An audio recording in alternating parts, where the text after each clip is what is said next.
looking in my inbox too, just in case.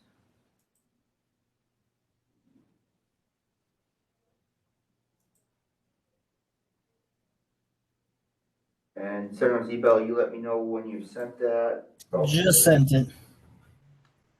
Perfect.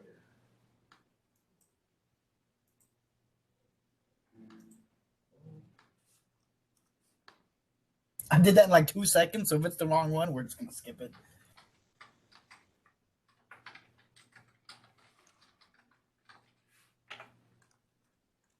It looks correct.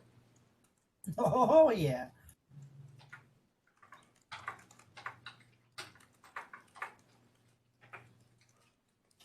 Making me log in. Yeah.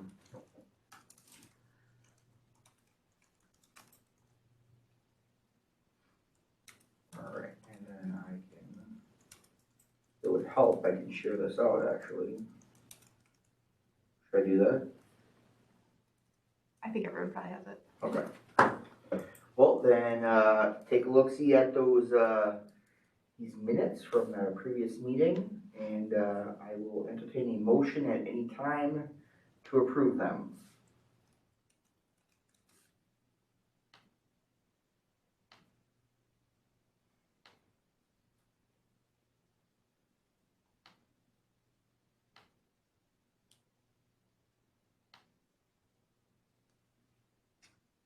And use the hand-raising feature if you would like to. All right, VP Linder, is there a motion to approve?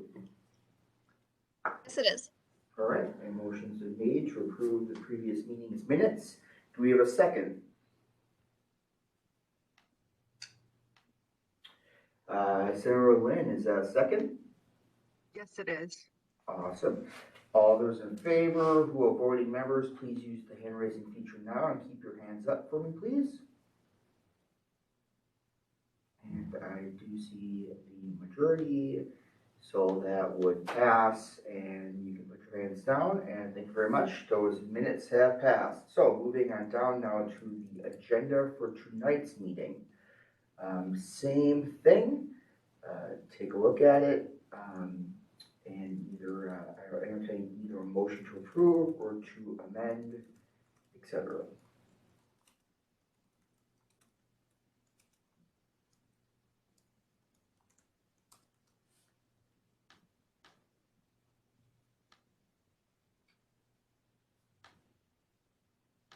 And VP Shockey? That's a motion to approve the agenda. All right, motion's been made to approve the agenda. Do we have a second? VP Linder, is that a second? Yes. All right. All those in favor, please use the hand raising feature now and keep your hands up, please. All right. And again, that is the majority there. So you can put your hands down. Thank you very much. And the agenda for tonight has been approved. So moving on down. How do I have, okay. So moving on down, I do not see Dr. Daniels in the meeting, so we're just kind of keep moving on and then move back around if he does jump in. Reports of officers, advisors, and standing committees, executive council, and president report, President Green. Well, the executive council met again today at the usual time to go over, I would say, more of the finalized details before tomorrow's prep meeting for the town hall.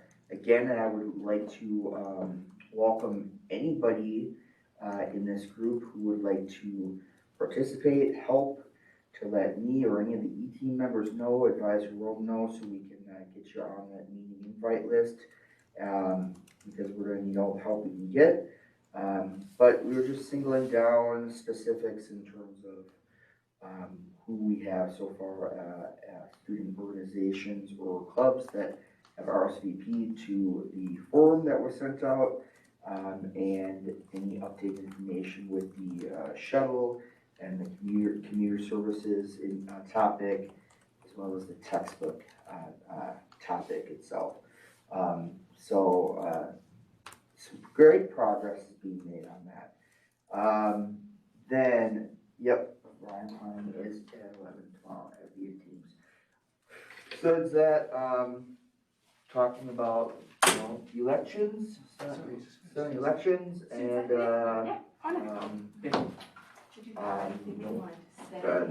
presentation for the swearing-in ceremony, for, a few months down the line. What room or venue we look at. We don't have the option to reserve D1630.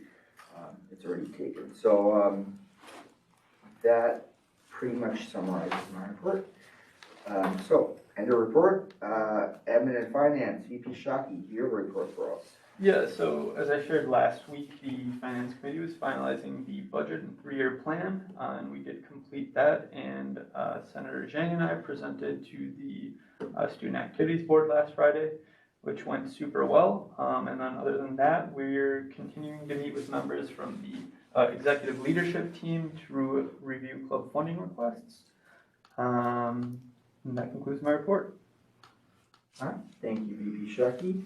And I do see that Dr. Daniels has just joined us. So we're gonna loop back around and say hello, Dr. Daniels. How you doing? Sean, I'm fine. How is everyone? I think everyone's doing pretty good. No complaints. I haven't heard anything so far. We'd like to give you the time now to just talk. Let us know what's going on with you in the college. You probably know more than I do. Anyway, I think we've gotten off to a good start with the semester. I'm pleased with the enrollment, and I think I always keep my fingers crossed as we look at the following semester, summer and semester. Hopefully we'll see that the trend of students will continue. The board meeting, you probably don't know this yet, Sean. The board meeting in March, next week, will be held in person. Because there was a policy or practice that we put into place about whether a board meeting would be in person or hybrid or both. And we had to have at least 5 board members who would say we would come to an in-person board meeting. And we met that threshold for March, so that will happen. All right. Just giving you a heads up. Thank you. I know that there's been a lot of discussion and work with student services through Tim.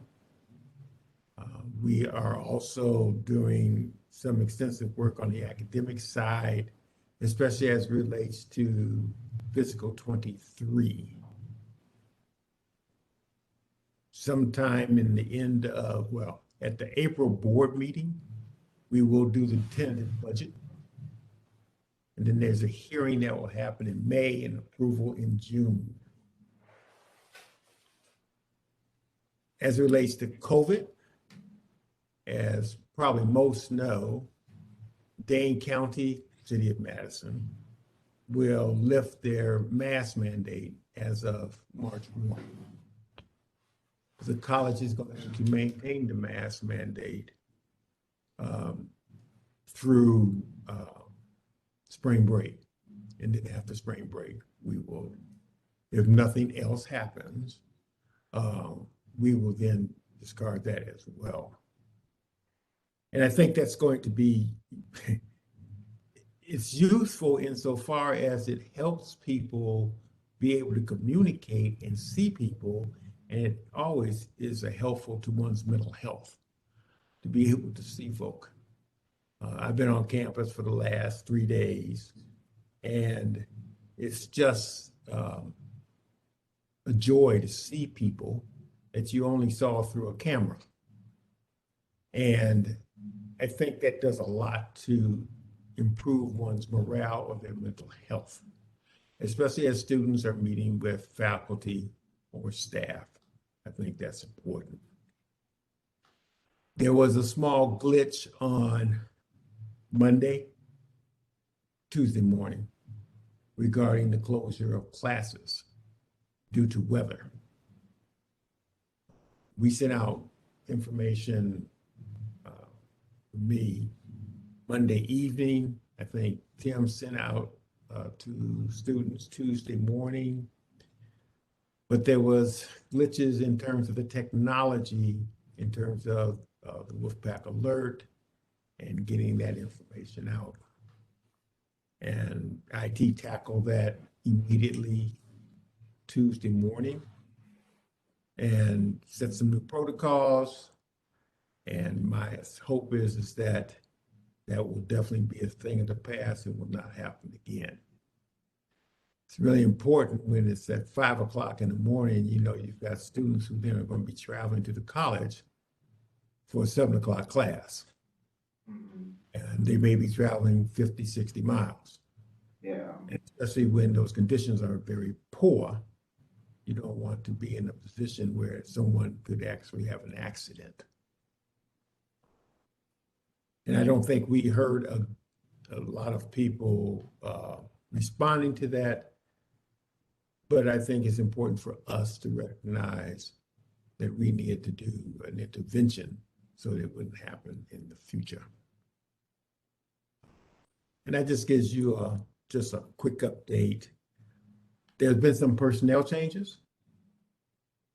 One is that you know, we have our community engagement coordinators. They now have a community engagement manager. That manager is Dr. Ernest Williams, who was at the School of Nursing. And she's now moved over to manage that group. And then we are working through the School of Nursing and thinking about what that structure is going to be. With Dr. Bakken and Dr. Reimer on top of that, we'll probably have something much more concrete over the next few months, well, few weeks, excuse me. We also know that we're in the midst of the hiring of the Vice President for Equity and Inclusion.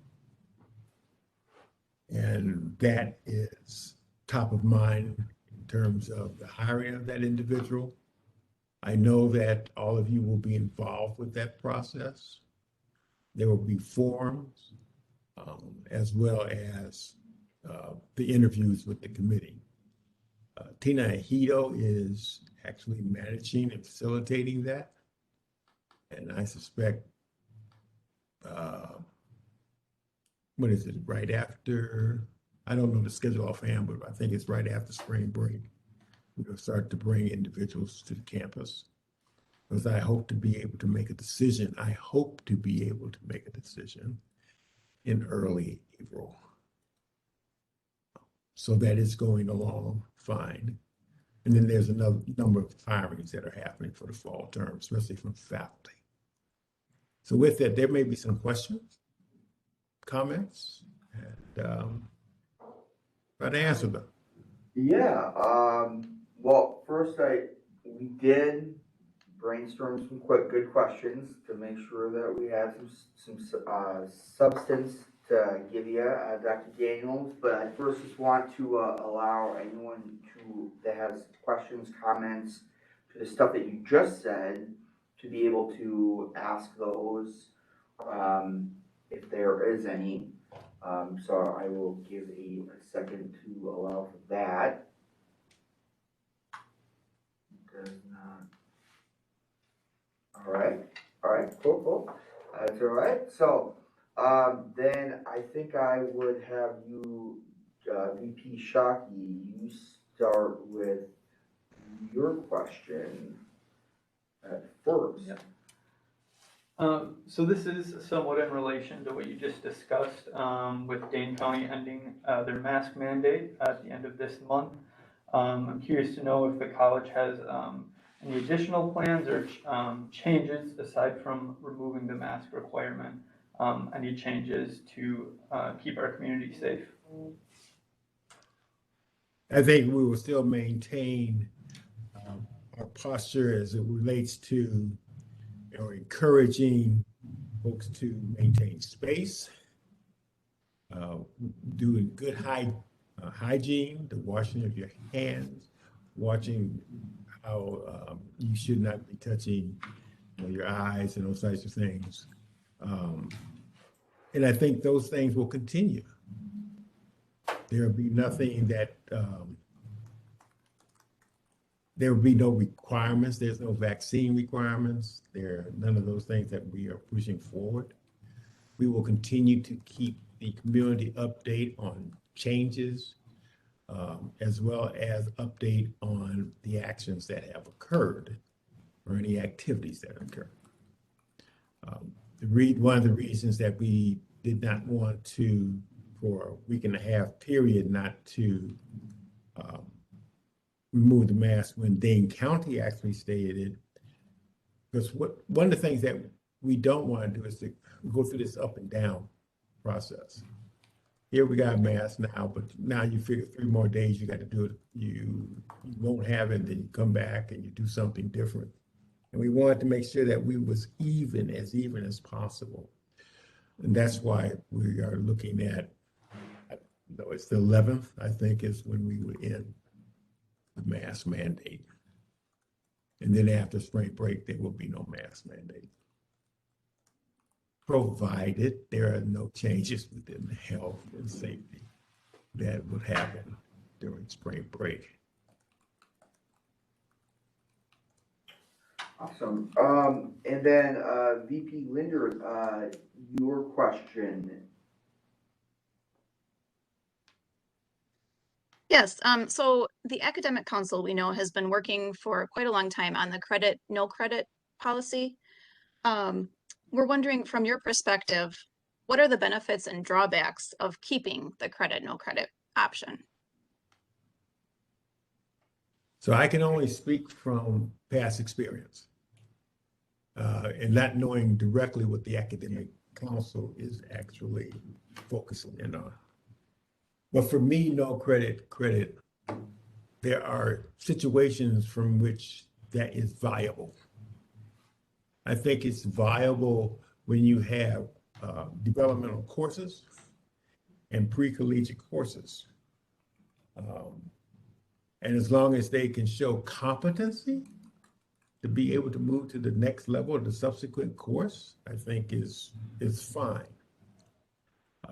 I think when you think about no credit and credit, I think you have to look at what are we trying to accomplish? What are the student needs? What is that student looking at for? Sometimes that no credit comes in terms of individual who may already have a degree. And why would they want to have credit? There may not be need for that credit for them. But a lot of that depends on the course itself. And that's why I go back to the developmental courses. I go back to courses that are pre-collegiate.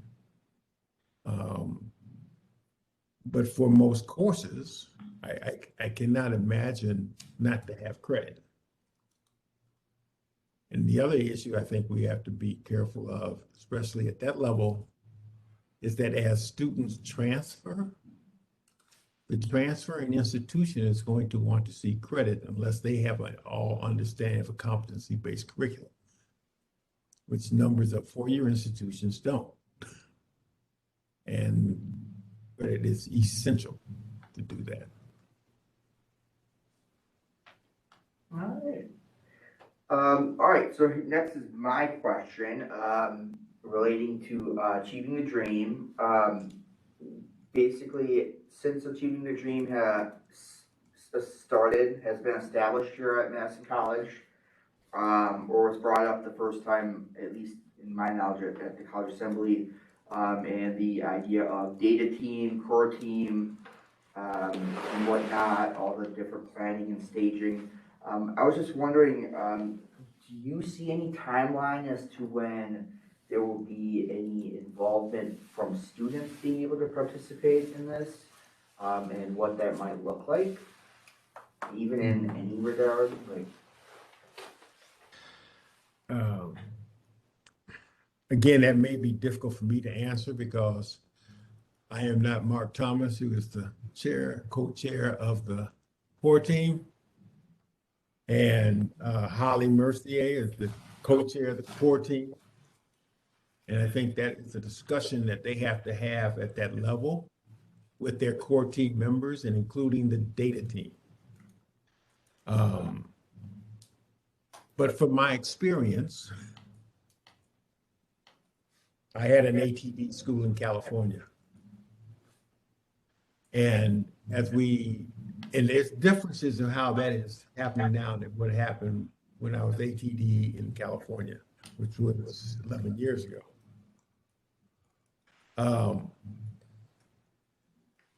I think it's going to be important for students to be involved in, once the initiative has been set, and been able to be informed of what that initiative is. Because that initiative here is going to be related to our accreditation. Because a part of accreditation, there's a project that we have to do. And that's a long-term project. I think that once that has been developed, then that will actually have to involve students in that type of arena. When I was the ATD school, we did not have, probably some of you know this already, we didn't have what is called the ICAT, and that's what some folks are filling out currently. And I was under the impression, you can correct me if I'm wrong, Sean, is that there was some leadership in the students who were going to take the ICAT. no clue honestly about that, nothing's been. You need to have a conversation with Mark Thomas regarding that. And that was a discussion that I think we had a couple of months ago. So I don't know what has transpired with that. Okay. Part of that issue is that this is an institutional, and we had to be very cognizant of the technology and protecting the technology.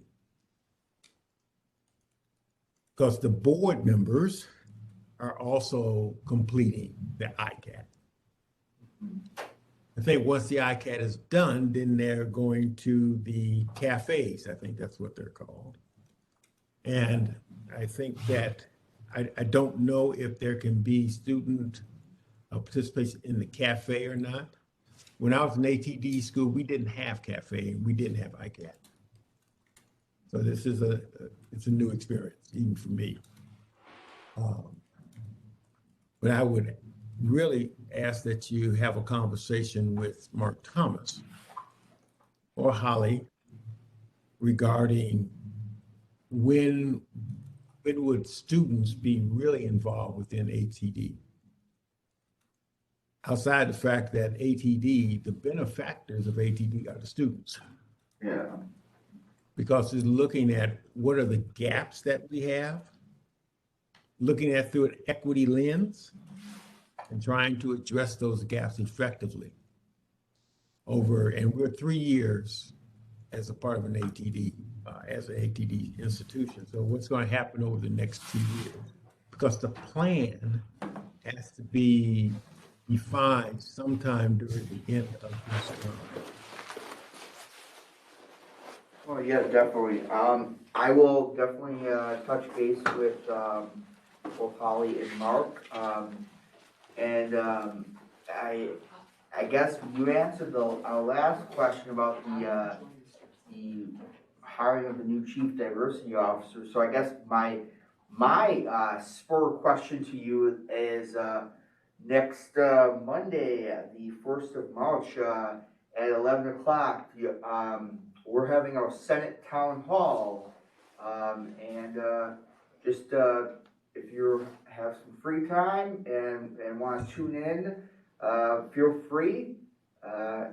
Hopefully it's going to be a great event. We're serving lunch to all the students who attend in person at the Truex and Goodman South, and streaming it at their other regional campuses.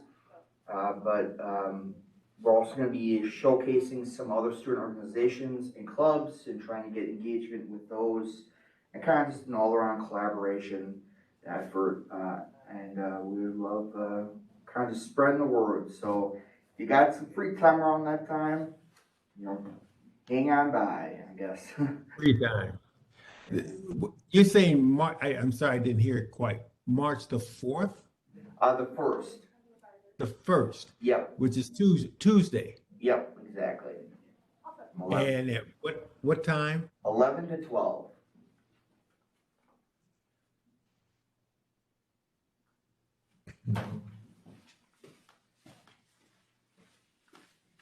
I will put that on my calendar and hopefully that I can find quote unquote the free time to do it. You're the best, Dr. Daniel. All right, awesome. Well, that wraps up our questions that we had pre-planned. Are there any other questions that we would like to ask Dr. Daniels while we have a moment with him? Sure, feel free. Any question? No, I'll have an answer.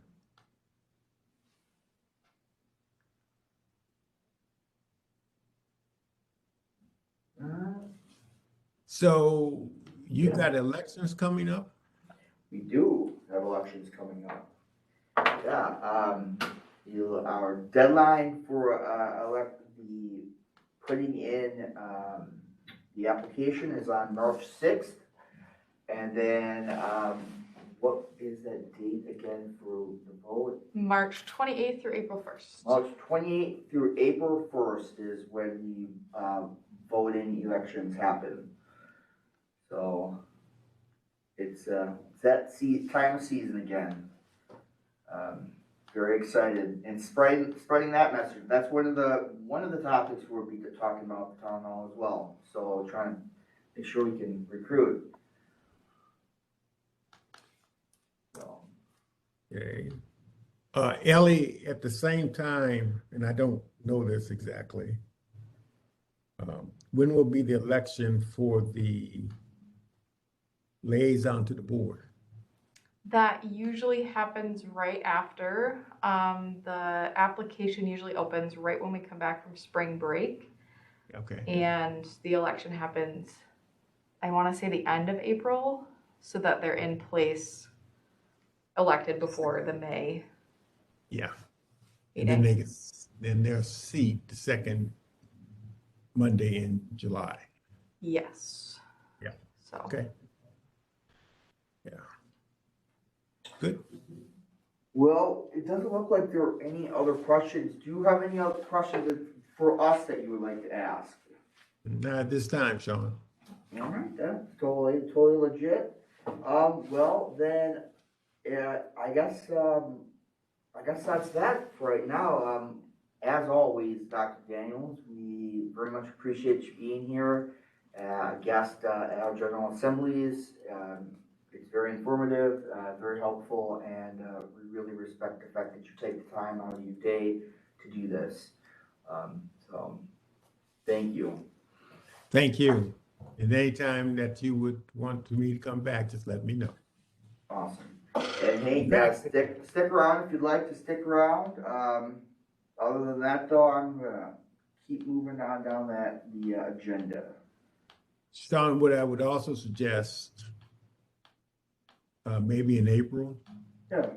you should have the whole cabinet come at the same time, All right. because that would be useful for them as well as yourselves to understand and ask any questions across the board. All right. Because oftentimes they have the expertise, so. it'd be Definitely. useful. All righty, have a good afternoon. All right. Thank you, Dr. Daniels. Okay. All right. All right. So now continuing on with our agenda, moving it down, and here we go. So we got done with admin and finance. Legislative Affairs Committee is currently vacant. Team Development Committee, VP Linder, do you have a report for us? Just a quick one, just a reminder about the Student Success Award nominations going on now, and they have extended the deadline, so you have until the 21st. If you can remind your friends and fellow students to nominate for the Student Success Awards. All right, And awesome. that's the end of my report. Thank you. Thank you, VP Linder. And then, VP Labella had to step away from this meeting. So we do not have any public relations, report. So we're gonna move on down to the Senate Advisory Report with Advisor Rome. Yeah, super quick. I just want to reinforce that deadline to run for next year, I guess the next term that starts in May. So one, if any of you are contemplating being on the Student Senate next year, you do need to submit the application by March 6th in order to get on the ballot, with, I think, the exception of Senator Lynn and our guest tonight, Booyah. Those two, I believe, already have submitted the application for next year. But anybody else in the meeting who wants to be on Senate next year, get that application in. For Senator or President, both of those are open. Currently, you can find the link on the Senate website under Join Us. And then recruit other folks. We have 3 applications for senators and 1 for president at the moment. I would love to see that get much closer to 19 and 1 or more than that even. So the best way to recruit new people is by word of mouth. So if you know anybody, definitely let them know you think they'd be a good candidate for senator, officer, president, and encourage them to submit that application. If they have any questions, I'm always happy to meet with people. I know all of the officers are as well. So that is really the big thing, and be at the town hall virtually or in person if you can. All of the officers will be there, will be participating. So we look forward to seeing lots of friendly faces on the screen. So I think that's my report. Awesome, thank you, Advisor Rome. And then moving on down, moving on down from there, our reports from special and select committees, Student Activities Board, VP Shockey, do you have a report for us? Yeah, so I think I brought this up during our last GA, but the Student Activities Board is currently in the process of reviewing the budget reserves policy. Just a little background, the SAB budget includes a contingency fund, which can be used to pay for any unforeseen costs. And that fund's between like 7 and 15% of our total SAB budget. And the current projections are showing that that fund's going to increase substantially. So we have some options of what we want to do with it. We can utilize it to pay for a one-time cost, like a new student lounge or something like that. That's probably not the best example, but we could also reduce the student activities fee, which is the cost that students pay per credit, so that the SAB fund has money in it. And we could also just continue to have the current fee as is and use that contingency for unforeseen shortfalls. So we're discussing what we want to do with that, see if we want to lower the fee, keep it the same.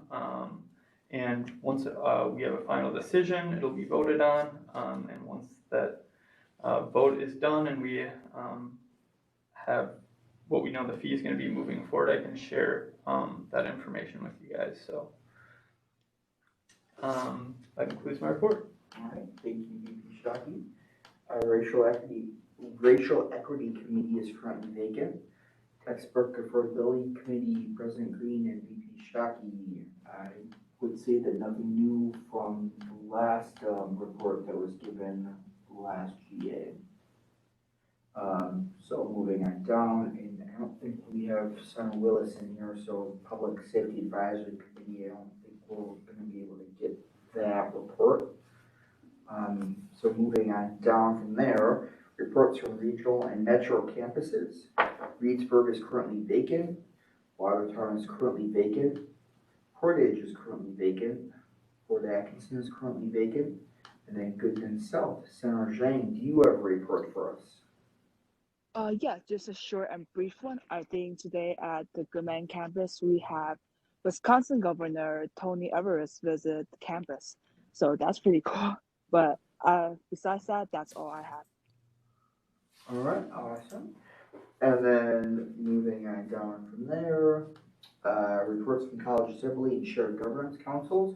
College Assembly, I've been studying this one temporarily till we get someone filled. I don't think we had anything new from the last one. So we can move on down to Academic Council. Senator Zhang, do you have a report for us? No report. All right, thank you very much. And then Diversity and Community and Relations Council is currently vacant. Facilities Planning and Investment Council, again, Senator Willis is not with us, so we don't have a report for that. Finance Council is currently vacant. Information Technology Council, Senator Zebel, do you have a report for us? Yeah, nothing too special. We just we're going over more policy revisions and editing more technical terms in that. So pretty boring stuff. All right, thank you, Senator Zebel. And then Institutional Effectiveness Council, VP Shockey. No report. All right, thank you very much. Professional Development Council, VP Linder. No report. All right, and again, Student Affairs Council, VP Lavelle is not with us, so there will be no report for that. Moving on down, unfinished business, we do not have any. And then in new business, Bill 006. And then VP Shockey, I'll let you take it away and do the honors.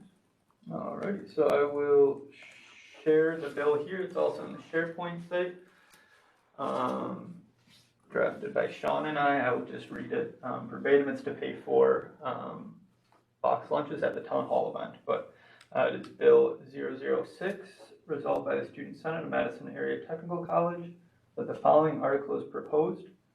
Allocate $630 to purchase 70 box lunches for the Senate Town Hall on March 1st, 2022. In the Senate of Madison Area Technical College, presented on February 24th, 2022, VP Shockey and President Green introduced the following legislation, which was drafted on their own recognition. A formal motion to approve the purchase order of 70 box lunches so food may be provided to the students at both Truex and Goodman South campuses during the Senate Town Hall on March 1st. Furthermore, by approving the purchase order of 70 box lunches, Student Senate is authorizing the allocation of funds to cover the cost in its entirety at a total of $630 exactly. The reasoning, whereas Student Senate is an organization, is organizing another town hall on March 1st and wants to provide food for students who attend in person. Providing food to students is shown to be a positive incentive when hosting Senate events, often leading to students staying for the entire duration of the event. Research has shown and proven that students who are not sustainably hungry are more likely to engage in extended levels of discourse, have increased concentration levels, and overall improved comprehension. And then here's some additional information. 50 box lunches at $9 each equals $450. And then at Goodman South, 20 box lunches at $9, $180. That's where the 630 total comes from. And then to conclude, be enacted by the Student Senate of Madison College assembled, that Senate shall allocate $630 for the purchase of 70 box lunches. Cool. Anyone have any questions, comments? Senator Zebel? Yes, where are we getting the food from? The catering from Madison College. So from the college itself? Yep. Does that need to be in there at all? Or no? It can be. Definitely can be. I assume that we were planning, hoping on probably voting on it this tonight, right? Because we would need to have it voted on to be able to pay for it. If he feels strongly, he can make a motion to add that in somewhere. No, I did not. A friendly amendment would also work if the writers would accept it. Yeah. Then it doesn't need to be voted on. No, I just didn't know if the bill needed it in the bill at all. I didn't know if we needed to mention where we were buying from. That was all. I mean, I would probably put in the section 3 additional information just as a fundamental fact, as to who is, the ones. Sure. That's a great place to put it. Is everyone okay with that, friendly amendment? Only the two of you need to be okay with it. You okay with it, VP Shockey?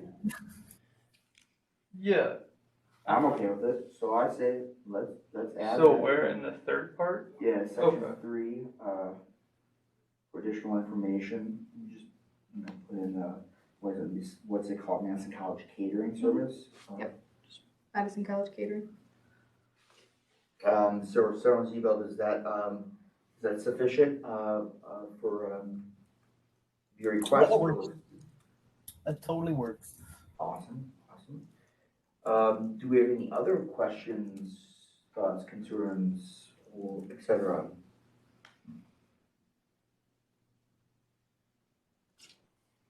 Doesn't look like it. So, Sarah Zebel, did you put your hand back up again? Yeah, how is Goodman? Does Goodman South have a catering thing on campus so they can make their own food? Or are they getting delivered from Truex? Pretty sure it's getting delivered. Okay. Yeah. All right, well, that seems to be the questions. We're gonna have to go do a roll call vote here, VP Shockey. If you wanna initiate that, we can get this underway and make this official. Yep, I'm not entirely sure this link's gonna work, but yeah, it's not, okay. I just was gonna try to post the link to the bill, but, okay. I'm sorry, you said I can go through the roll call too, okay. Okay, so VP Shockey, aye. VP Labella will not be voting. VP Linder, Aye. Senator Zhang, Aye. Senator Lin, Aye. just to be certain, Senator Willis is still not with us. Not with us. Okay, and Senator Zebel. Aye. All right, unanimously in favor, it passes. All right. Congratulations, everybody. We did it. And now we got food from the town hall, so that's even better. Okay, so with that now done, we can move on from new business to non-business housekeeping, which we do not have any. And then that takes us down to announcements with A, B, and C. A, office hours, make sure you get them done every Sunday at 11:59 p.m. I glanced in there, the office hours log just earlier today and didn't see anyone's entry from the previous week. So just, we're pretty good at this, everybody. So just let's keep it up. Keep it up. We got it. And then B, send all of your reports, please, to Senate Communications Coordinator Senator Zebel, so he can make sure to add those to the minutes, so he can then upload that to the SharePoint, please. Then C, be checking all of your communication sources, Outlook, Teams, emails, back and forth, E-Team, Advisor Roam, whatnot, et cetera. You know the drill. And I think that wraps that up. a couple of last reminders. Please, March 6th, pass it on, you know, tell your friends, tell one, tell all. And then town hall, if you're interested in being, helping, participating, just, anything, for the meeting, the pre-prep meeting tomorrow, let me know, let ET know, or let Advisor Rome know so that I can send that invite out to you, or to any of you. But other than that, I am looking for a motion to adjourn to, tonight's meeting. And VP Linder, is that a motion to adjourn? Yes. All right, a motion's been made. Do we have a second? All right, and Sarah Zhang is a second. Yes. All right, all those in favor, please use the hand raising feature now. Keep your hands up for me, please. And that's majority, and we are officially adjourned at 5:20 p.m. on February 24th, 2022. Have a great rest of your Thursday. Stay warm, stay safe, healthy. Have a great weekend. And let's rock this town hall.